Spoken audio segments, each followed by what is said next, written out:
Alright. Seryoso tapang na. Seryoso tapang pagya.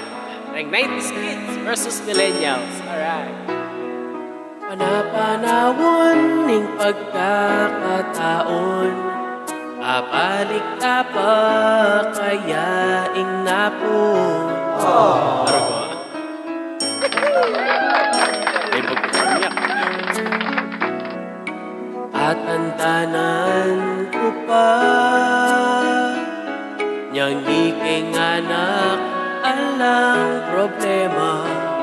Panahon na ala pang gadget, kap mong pangarap at alak ang intindihan, geni malawot na. Sibayan na pa'y pandemya. Arga.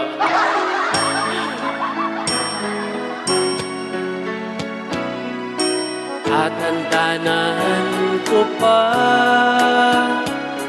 babarog kang imas, swertos, chinelas, sinturon, palis at hangin.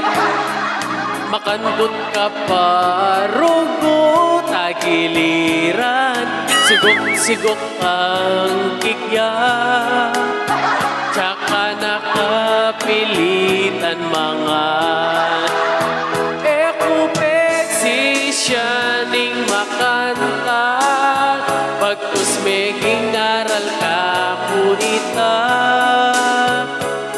tanda ning lugod ning metong pengari na dapat emo pagsisyan. Panapanawon ning pagkakataon, abalik ka pa kaya ing napon. Kaya ko saan Pero hindi maging aral ka rin millennials. Alright.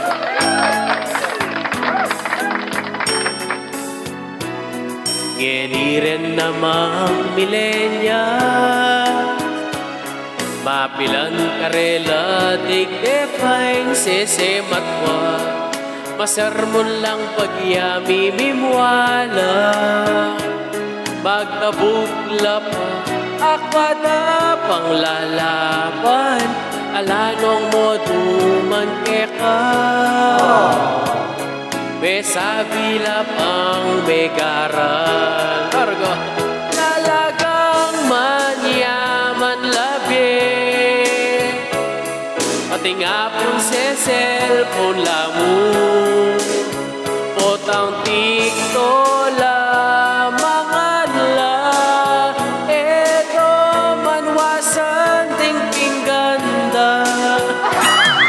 panapanawon ning pagkakataon, abalik ka pa kaya ing napon. Alright. So shout out kay Jonar Sumanti Jr. from Tarlac City. Alright. At kay Archie Dison Maliwan. At kay Anonski. Alright.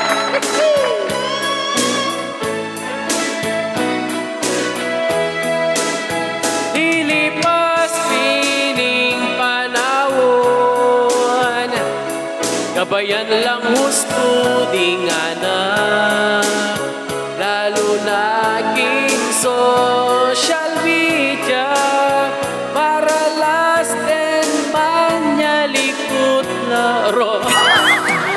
Panapanawon ning pagkakataon, abalik ka pa kaya ing napon.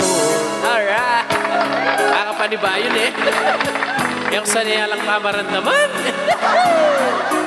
Sana po aburita ka tanga ito. Alright! Salamat. Bye-bye.